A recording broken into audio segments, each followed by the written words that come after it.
As the hills of West Virginia resound with the sound of Golden Blue football. Almost heaven, West Virginia. Now let's bring on the Mountaineers. Goes around about the 50, the 10, the 5. A touchdown, West Virginia. He did it. He did it. Patrick White. Touchdown, Tay Von Austin. The Don Nehlen's Mountaineers enjoy walking in where angels fear to tread. I think you think that these guys are going to fall over dead for you. Well, I got news for you. They're going to punch you right in the mouth. It's Mountaineer pride! Nothing cheap, nothing dirty, but West Virginia football. West Virginia football. We've no doubt tonight they shouldn't have played the old Golden Blue. Not this night! They've done it. They've done it. A perfect season. And the Mountaineers, for the first time in history, undefeated and untied. Don Nehlen and his Mountaineers, for the second time, have finished a regular season with an unblemished mark. Ain't no stopping the Golden Blue.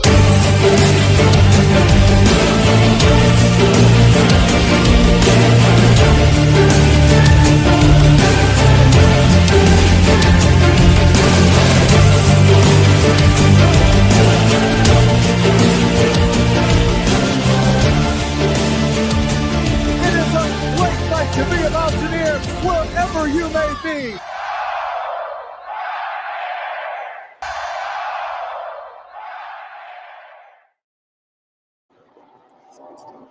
What's going on, Mountaineer Nation? Welcome back into the Country Roads webcast. Hopefully you guys can hear me okay. Here talking on the Bluetooth headset as I travel back from the game, but wanted to come on here and talk about the game a little bit.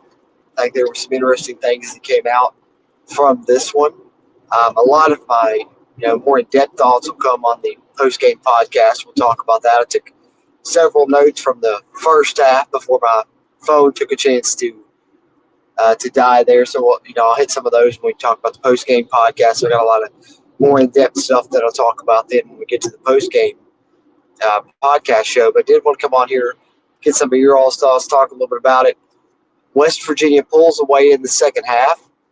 And I think all in all, the one major takeaway is probably the defense is a little bit ahead of the offense right now. Maybe that's, to be expected. A lot of people kind of thought that would be the case coming into this game. I think that definitely proved true in this one. The defense forced, multiple turnovers, whereas the offense, gave up several turnovers, unfortunately. That was the definitely, big negative takeaway from this one. The offense needed to take care of the ball a little bit more, and we hope that they do that, moving forward. But all in all, I think especially when you get into the second half was a really, kind of textbook performance, which you're kind of expecting and hoping to see from a Rich Rod offense. I think they ran for nearly 200 yards in the fourth quarter alone and close to 300 in the second half. And so that's kind of more of what we expected to see for, the entirety of the football game. We didn't get that for the whole game, but we did get it in the second half. So I think that it's something to hang our hat on at least. But I was impressed by the defense. Even today, kind of a little bit more vanilla. They were able to get to the passer. Even in the first half when they gave up a couple of plays, some of those they were in there on the quarterback and just didn't get the sack. He was able to escape containment, break free, and get a little play. But other than that, I think the defense gave up 120 total yards, right around that for the entire game. So I was, came away very impressed with Zach Alley's defense. So that's kind of just my initial thoughts right here at the top of this thing, for sure.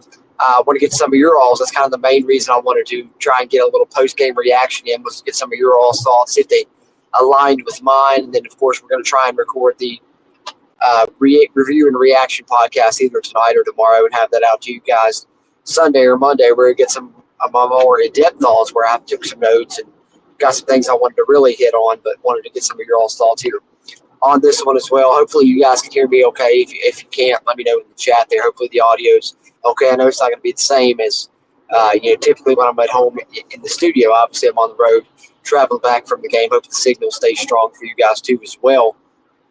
But I appreciate you guys tuning into this one, though. If you are watching whether you're watching on Facebook or Twitch or YouTube. If you're on Facebook or Twitch, be sure to come over to the Country Roads Webcast YouTube. Subscribe here. That way you get access to our pre-recorded videos, podcast episodes, in addition to these live streams that you'll find on Facebook or Twitch.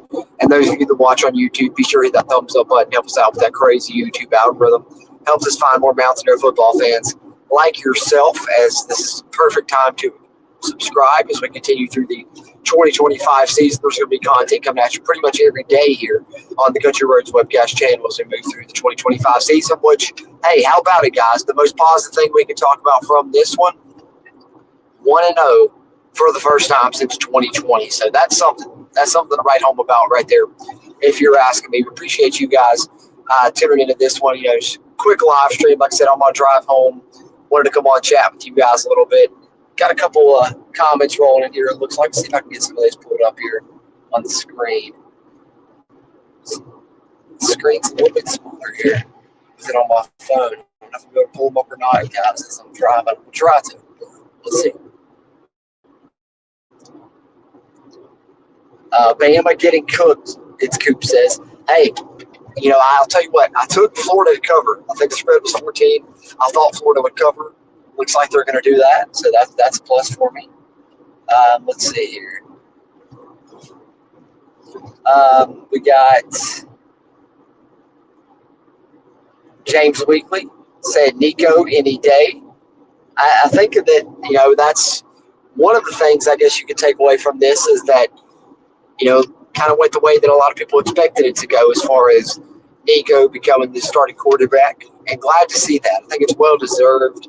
You know, he sat around, waited his turn, gets his chance, and becomes the starter and plays, you know, 3 out of 4 quarters pretty much. You know, let him go, you know, the majority of the game.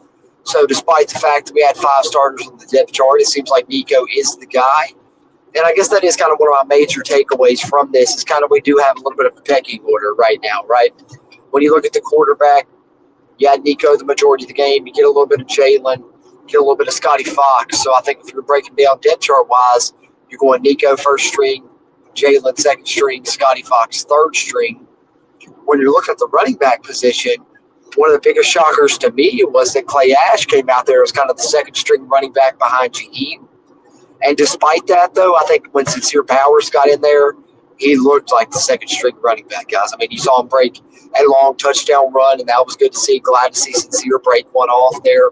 So, you know, I think, you know, right now, when you're looking at it, it's probably Jaheim, Clay Ash, Sincere.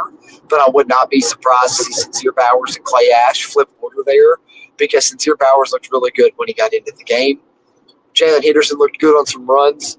One of them got called back. Looked like they had that thing set up really well. And then how about Scotty Fox, guys? I mean, I was going to wait a second to try and, you know, get into that, but you cannot, you know, go without mentioning it. First drive he gets, and he breaks off a 59-yard touchdown. As advertised, you know, people have talked about him as maybe the future of the program, and I think he didn't do anything to kind of deter from that or make people think that that may not be the case. Really like Scotty Fox a lot just from the little action that we've seen him in thus far. You look at the receivers, your top 3 were kind of who you thought they'd be. Jaden Bray, Cam Vaughn on the outside. Rodney Gallagher gets the start in the slot. Man Singleton gets some action as well. He looked good on a couple of carries that he got. You know, the second one that he got, they caught a fumble on. But I'll tell you what, the craziest thing ever, I mean, the fumbles were obviously the biggest issue in the first half of the football game, 100% for sure. No doubt about that. But, man, I don't think I've ever seen they come out, they said they're going to review the Man Singleton fumble, right? And then they say, okay, the runner was down. And they go to, you know, the offense lines back up, the defense lines back up for Robert Morris. And then all of a sudden, they say the play's under review again. And they go back in there, and then they say it's a fumble. So I'm like, what just happened? You reviewed it. You said it was, he was down. And then you reviewed it again and said it was a fumble. So do you just review it till you get the result that you want? I don't know what was up with that. That was one of the weirder plays that I've seen. But despite that, I thought the couple of jet sweep carries that Man Singleton got, he looked pretty good on. Cam Vaughn, definitely the most impressive of the wide receivers. No, he had a fumble of his own as well, but honestly, what stood out to me more on play than the fumble was the fact that he just jumped over a guy that was standing straight up, and he did it basically off the vertical. Cam Vaughn's a freak of an athlete. You saw it on that play. Unfortunately, that resulted in a fumble. And then later in the game, he catches the longest play of the game for West Virginia on that deep touchdown pass. I think Cam Vaughn was as advertised. He's going to be an absolute stud this upcoming season. He did have the negative play, so you get fumbles, unfortunately, from Cam Vaughn, from Man Singleton, from Grayson Barnes. The fumbles were an issue in the first half. I don't want to overlook that for sure. That was a problem. But the second half, I think the team and the offense looked a little bit better and a little bit more like we hoped and expected that it would look like, coming into this game. So that's one thing that I really think is a positive for me coming away from this one is that the second half offense, I'm hoping, fingers crossed, is more or less what the offense looks like moving forward. But the biggest positive takeaway I have coming out of this game is that the Zach Alley hype is real, guys. The Zach Alley hype is real, in my opinion. I think they gave up, like I said, 123 total yards, if I'm not mistaken. Like I said, we'll get more into the numbers and into my notes and get more in-depth thoughts when we drop the game review podcast. But definitely a good performance from the defense. Had a couple of breakdowns. I know one of them, I think, was a miscommunication issue. You saw Robert Morris hit a big play, and if you're watching in the stands, you saw KK Tarnew kind of yelling at Jordy Scruggs. So I think it was miscommunication between the two of those guys on one of the bigger plays that RMU had in the game. But other than that, the defense caused havoc. They were in the backfield. They forced turnovers. That's something that we were hoping to see, and we did indeed see that. I was hoping to maybe get an interception. We didn't get that, but that's okay. We're going to get that throughout this season. The Zach Alley defense, I think, is going to cause some turnovers. So just off the top of my head, some stuff that I remember, that's kind of some of my initial early thoughts. I guess other than that, I did want to talk a little bit more pecking order. I know I got carried off on a tangent when I was trying to talk about that a little bit there. Quarterback, Nico in first, Jalen in second. Scotty Fox looks like he might be third string. We talked about running back. Clay Ash, technically second string. But personally, I think Sincere Bowers looked, like the second best back. He had a couple of good runs, especially the touchdown that he broke there. Got 2 tutties for Jaheim as well. Go to the receivers. You look, Cam Vaughn on the outside is definitely your number one guy, in my opinion. Jaden Bray on the other outside. You look in the slot. Rodney Gower got the start. Mayman Singleton had some good carries. Maybe those two guys continue to battle there as far as your slot receiver. You look second string, Jeff Weimer was the second string slot receiver in on one side. Justin Smith-Brown was the second string slot receiver in on the other side. And then, like I said, in the slot, it's either Man Singleton or Gerard Bowie. So you look at your receivers, I think that's kind of your top guys. Tight end, it's Grayson Barnes and Jacob Barrick at your top guys. Ryan Ward did get on the field a decent little bit as well. But the main catches there, you had Jacob Barrick get a 15-yarder, I think, in the first half.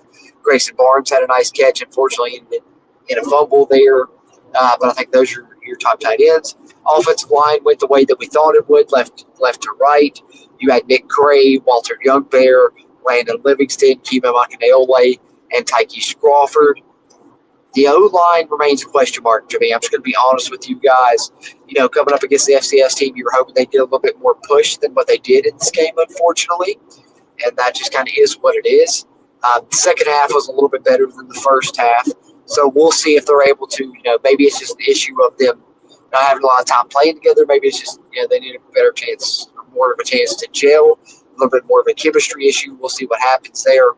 I do remember Landon Livingston had to come out for a play. His helmet came off. Carson Lee came in there. Offense didn't miss a beat, so it looks like you've got 2 good centers. That's always a plus there. But you got 2 good guys that can snap it well, run the offense well. I think the one play that Landon Livingston came out on in the first half there, Carson Lee came in and Nico ran a quarterback draw. Nice game pickup for him there. First touchdown of the season comes on a power read toss for Nico. Could have, tossed it, could have kept it himself, green grass ahead, runs in for a touchdown. I think for the most part on all those read decisions for Nico, he made good decisions. There were a couple you could look at and say he should have kept that one, he should have handed that one off. But that's to be expected when he's making a decision on every play in this Rich Rod offense. But I thought all in all, Nico, the best thing you could say about him is he was super accurate in this game. I think at halftime he had 1 incompletion. Second half continued that same kind of great accuracy that he showed in the first half. I think he's got, full command of this offense, and I'm anxious to see what it looks like against Ohio. Against Robert Morris, obviously we were way better than they were. Ohio looks like a pretty good team, so I'm anxious to see what the offense looks like. Let's hope that it looks more like the second half that we saw than the first half that we saw. Defensively, starters were who they were listed, on the depth chart that we went over. If I can go over here, Eddie Kelly on the D-line, Edward Vesterinen on the D-line, and then you had Braden Siders at Bandit, Reed Carrico, and Chase Wilson at the backers. Thought they both played really well, actually. Ham Russell on the D-line there with Eddie V and Eddie Kelly as your starters there on the D-line. The back end, Izzy Boyce at the free safety. And then, of course, you got Darren Lewis at the boundary safety, Jason Chambers at one corner, Michael Coates at the other corner, and then you get Fred Perry as your nickel. And I think all in all, the defense played well.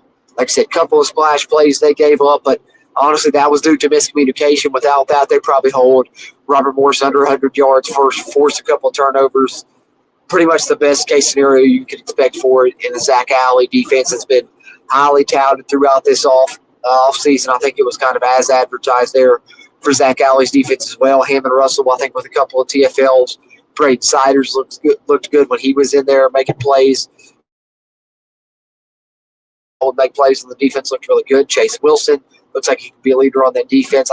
I'm really excited about this defense for the upcoming season. It's been, how long since we've been able to say that about a West Virginia defense? So I think that's, my major takeaway.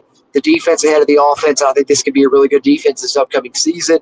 If the offense can play more like it did in the second half versus how it did in the first half, this could be a really talented West Virginia football team that can win a lot of games. But we'll see what happens. Next week is, in my opinion, the first real official test. Not only are you on the road, but Ohio's already shown they can compete across team. That's how they played against Rutgers. So we'll see how that pans out. Pretty much that's what I had as far as thoughts on the game. Special teams, nothing really, that stood out there. Good kick by Cade Hensley on his attempt to, knock it home. Preston Fox, a really good kick return. A couple really good punt returns as well. Pac-Man Fox, if you want to call him that, done a good job there on special teams as well. Other than that, that's pretty much all I had to touch on, really. Got me one of the throwback mini helmets. I'm going to plan to do an unboxing for that on the channel. Maybe we'll throw that into the review podcast even. And shout out to the gentleman I met. I believe his name was Herschel. Shout out to Herschel. I was up there, walking up to the stadium. I had to stop at the Taco Bell up there on Patterson Drive, drain the main vein. I'm going to walk up, and when I did, guy stops me. He's like, hey, you got a podcast, don't you? And met a nice gentleman there, Herschel, I believe was his name. Drove up with his family from Alabama. Pretty cool. Hope they had a great time at the game. Shout out to Herschel there. But other than that, man, that's pretty much what I had thoughts-wise. I think, as far as maybe unsung heroes, I guess I'll throw that out there here just to kind of get through with my reaction. I'm going to try and get some of y'all's comments if I can read them here on the screen with me traveling. We'll see what happens here. But unsung heroes for me, Sincere Bowers. I think he looked, you saw that 4.3 speed on his touchdown run. And then I think at quarterback, Scotty Fox, man, I can see why people are saying that guy's the future. He gets in for one series, breaks a 59-yard touchdown. Not enough good things to say about that guy. And Cam Fawn's going to be an absolute stud this upcoming season. So it's kind of some of my thoughts. Let me see if I can pull up some comments here in the chat. All right. As I'm traveling back from the game here, got some people jumping in the comments here. Appreciate that. It's Coop said, we are so back. I agree. It's Coop. I agree. That's one thing that I felt like, when I first got there, I think I tweeted it out on the Country Roads Webcast Twitter, X, whatever you want to call it, is that up there, it was about 30 minutes before kickoff, 20 minutes before kickoff. Can't remember what it was. You could literally feel it in Morgantown today. Just a different feel in the air with Rich Rod being home. It definitely feels like we are, literally back. I mean, I think that it's just gonna be a fun era. We're gonna enjoy the Rich Rod 2.0 era. Like I said, I don't know how else to explain other than to say different feel in the air today up in Morgantown. And 100% agree, man. We are back. What's up, Nate Scott, channel member? See you in here, man. Appreciate you as well. Let's see here. Oh, that's a good point there, Nate Scott. Richard Allen Rodriguez, one more win, and he will pass Dana Holgerson, be the all-time wins leader at WVU again, rightfully so. Reclaim his rightful place there as the all-time wins leader, and hopefully has a great 2.0 era. And I'd love to see us end up, it being so successful that we build him a statue outside the stadium or something with him being the all-time wins leader. We'll see how it turns out. All right. What else we got here? James Weekly, we need better ball security, to be honest. 100%, you're not wrong there. First half was a little bit worrisome, I'm not going to lie. I met up with Steven, which shout out to my co-host Steven here on the CRW, section over from me. We met up in the concourse at halftime, and that was one of our main concerns. We was like, we need to have a big second half. Luckily, we did, but the fumbles were an issue. They were a big issue. I'm sure Rich Rod hit on that. I would have hated to have been in that locker room at halftime is the one thing that I kept harping on. But, they responded from it, and I think that that's one of the biggest takeaways you can have from it. The most positive takeaway that you can have from it is, who are you when adversity hits? How are you going to respond to that? And I think West Virginia showed that, adversity hit them in that first half, hit them at halftime. With the turnovers they suffered in the first half, they probably expected to have a bigger lead than what they did at halftime. And second half, they responded, ended up covering the spread and having the performance that we thought that they would have there in the second half, in the third quarter, in the fourth quarter. Fourth quarter nearly running for 200 yards. I think that showcases what this Rich Rod offense is going to do to teams throughout the season. It's just going to wear you down bit by bit. Get into the third quarter, get into the fourth quarter, we're going to be able to run the football a little bit. So turnovers were an issue. Got to improve ball security, 100%, James. You're right on that. But I think hopefully they got that out of the way. They got those kinks ironed out here against Robert Morris, and we won't see that anymore moving forward.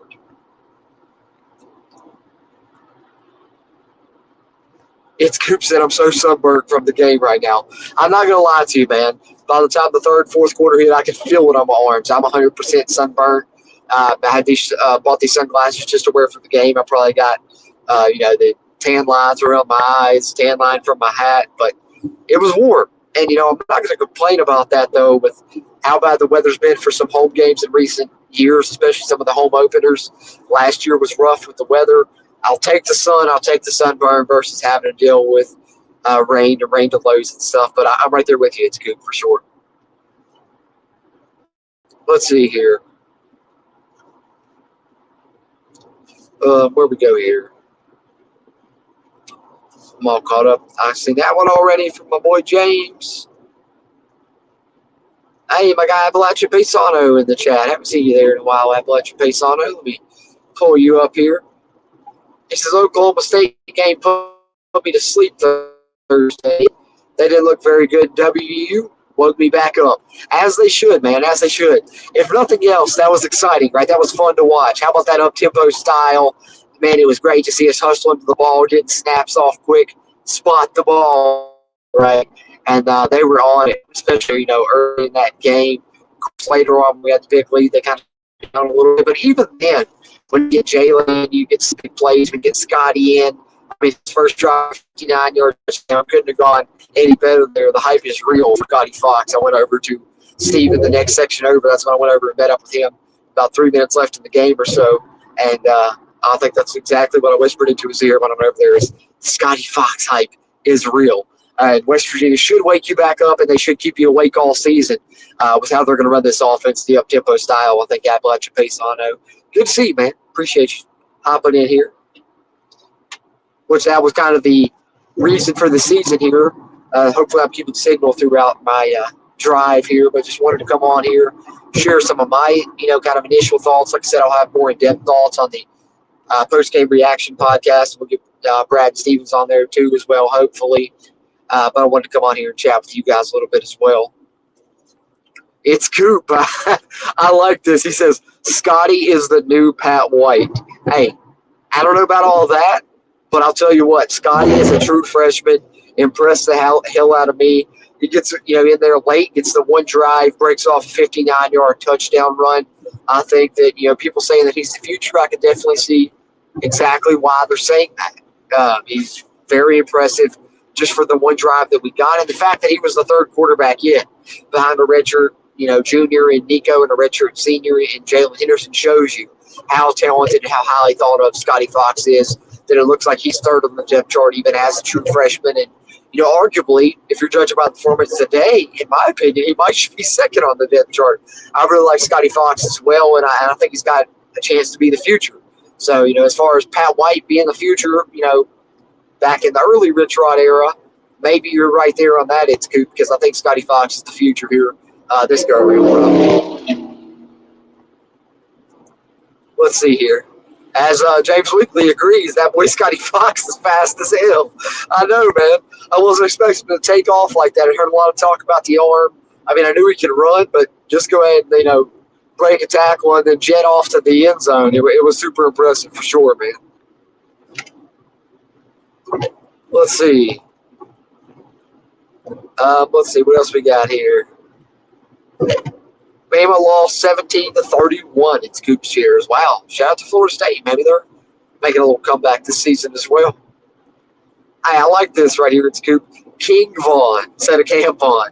100%. He's going to be an absolute superstar this upcoming season. I 100% feel that. We felt that going into the season. I kept, the one thing I kept harping on was the fact that he had, 800-plus yards receiving, which was more than any receiver had in the Neil Brown era. Throughout those 6 years, no one ever had that many yards in a season. And Cam Vaughn was a former quarterback, only a redshirt freshman at Jack State, and put up incredible numbers with that 800-plus yards. He's going to pick up right where he left off. It looks like here at WVU, a hell of a performance, 150-plus receiving yards in his first game. Let's hope he continues that. He will be, indeed, King Vaughn there in Scoop. I like that, man. Hey, got my mom in the chat. She's hoping that I stay safe here. No worries, Mom. I'm paying attention to the road.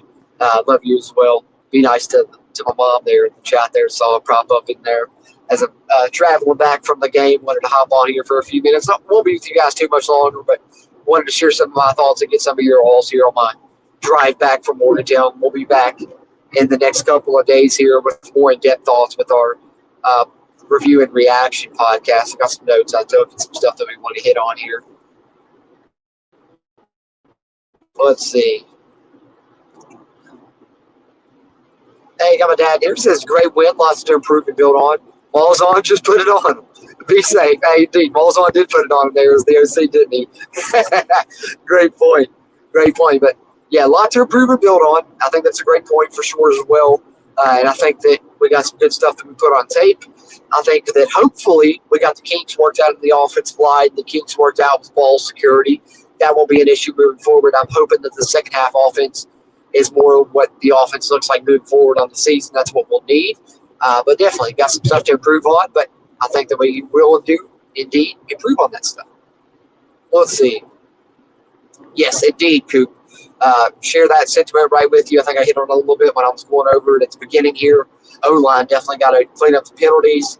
That's my main takeaway as far as the offense is concerned, is we got to clean some stuff up. Clean up the penalties, clean up the ball security, eliminate turnovers, eliminate negative yardage plays, and we can be a really good football team because, honestly, that's what stood out. I mean, I was sitting there, like I said, I went over to Steven's section in the fourth quarter there. I was talking to him a little bit, and they flashed the stats on the screen, and it was honestly kind of surprising that we ran for as many yards and gained as many yards as we did. It was almost like we quietly did it. And, if we can do that, put up that much offense when it feels like we're not even having the best game, I can only imagine what we can do if we can clean up those penalties on the O-line and clean up the ball security. We can be a really good offense this upcoming season for sure, Coop.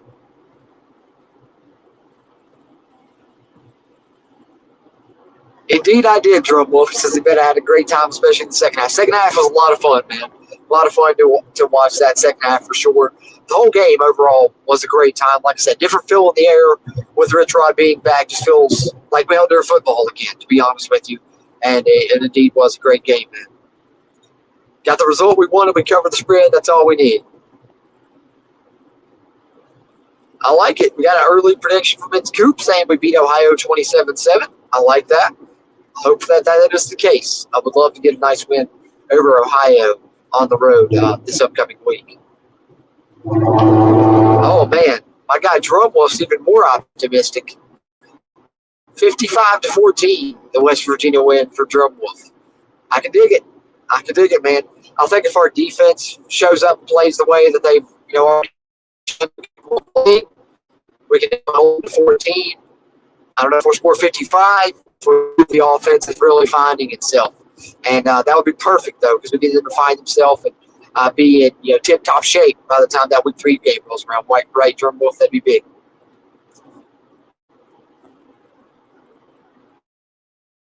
Appreciate that, James.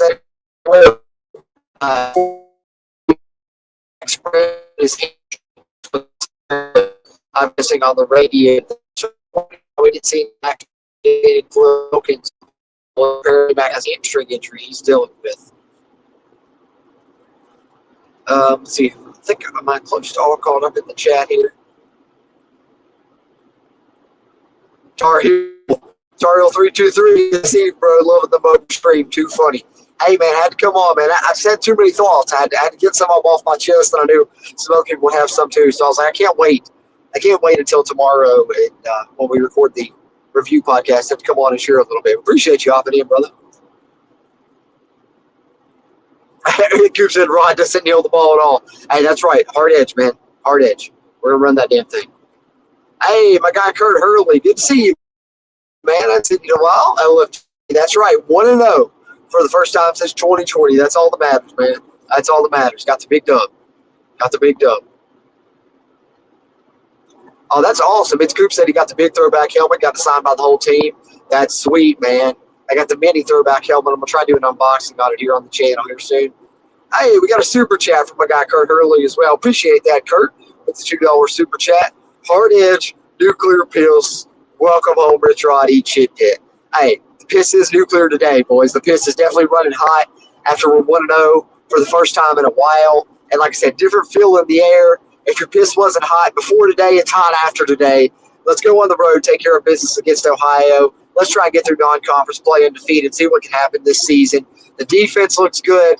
The offense looks like it's capable. Let's go get some wins. Hot piss is flowing. Rich Rod's back in town, boys. I love it. Thank you, Kurt. Let's see here. B. McD. Appreciate you, man. I don't think I've seen you here before. It says, do you think Nico can hold down the role? Honestly, here's what I think. I think he would like to control the offensive, but at the same time, I think once you saw Jalen get in there, once you saw Scotty Fox get in there, some of the plays that Nico was running when Jalen and Scotty were running them, you were seeing them become explosive plays. So I think that, yes, Nico's probably your starter as far as he's going to be the guy that gets the most of the snaps. But I would not be surprised to see either Jalen or Scotty get in a few snaps a game as well and run some of the read option stuff because they're just seem a little bit more explosive than what Nico is and can maybe break some big ones. But I do like Nico's physicality. I've heard that he's 235 now, which I think makes him the biggest West Virginia quarterback weight-wise in school history. So, that's fun. You can do some cool things with that. And, we saw when getting some short yardage stuff. He was running some QB power and some stuff like that. His first touchdown of the year on the power read toss play even. So, Nico's a capable runner in his own right. But I think some of the other guys are a little bit more explosive. So maybe we'll see them in packages. But I do think that all in all, Nico will probably hold down the QB one role for the foreseeable future because he was in command of that offense and he was slinging it, man. Like I said, one incompletion at halftime, I think, and he looks like he can really throw the ball around and capable enough runner, a willing runner, as Rich Rod calls it, similar to what Tyler Ruff was at Jack State last season. So, yeah, I think he will. I think we'll have a good season. Let's see here. Hate that I missed you, Trey. Channel member Trey Edwards says looking out for me but didn't see me. Hate that I missed you, man. Hey, my guy, Big Dan T, hopping in the chat with a super chat as well. Appreciate you as always, Big Dan T. Good to see you, bro. $9.99 super chat. Q Country Roads. Yeah, man. Got a chance to sing it today. And, I'm not going to lie. We got that big lead.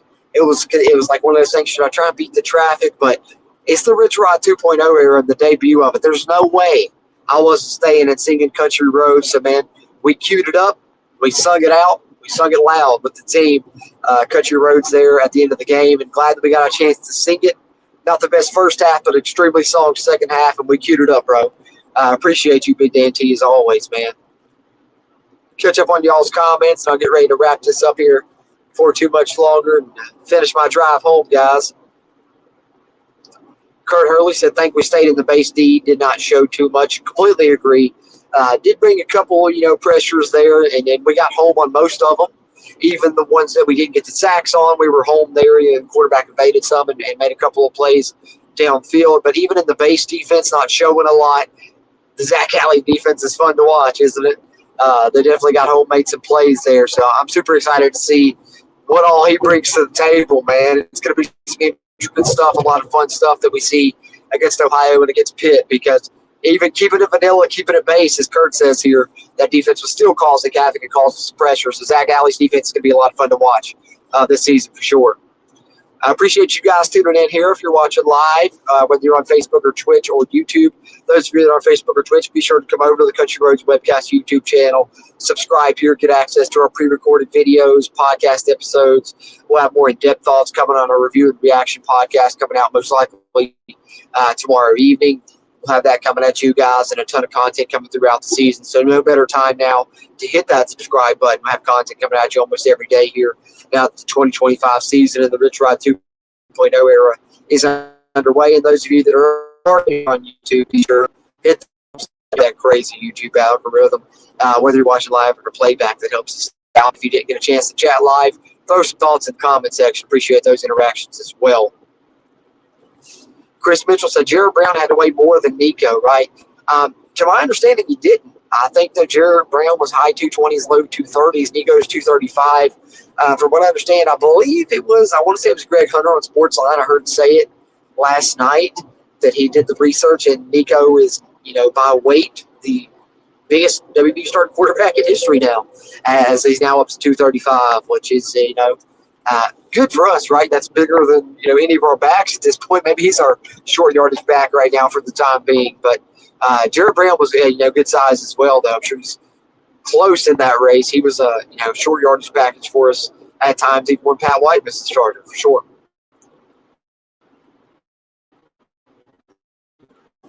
Let's see. Ball call.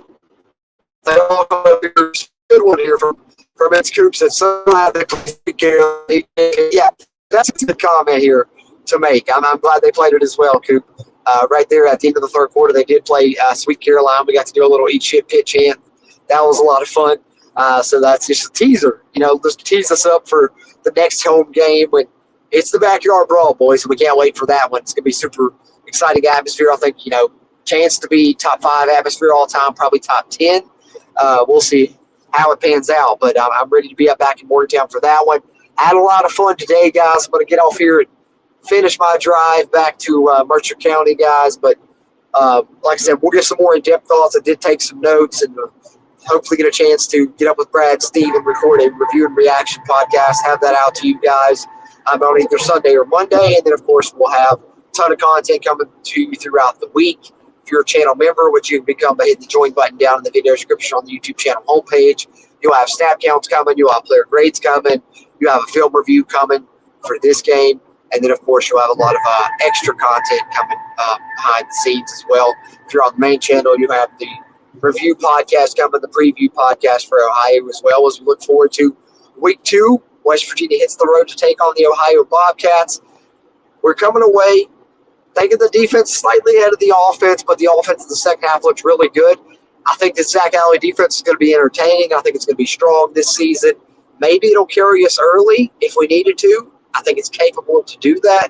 But I do think we got some really standout players in this offense. Jaheim White, Cam Vaughn, just to name a couple that really stood out to me in this game, just to kind of wrap up some of my thoughts. But appreciate you guys tuning into this one.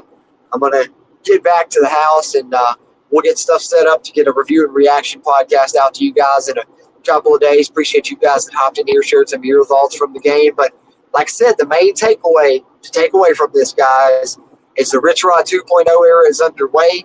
And guess what? West Virginia is 1-0 for the first time since 2020. That's big stuff right there in and of itself, guys. Can't understate that. West Virginia 1-0. The season continues as we head to Ohio next week. We'll have a lot of coverage on that coming up here on the Country Roads webcast, and look forward to chatting with you guys throughout the week. But that'll wrap it up for this one. Appreciate you guys tuning in. As always, I'm Jordan Cruz, and until next time, let's go Mountaineers.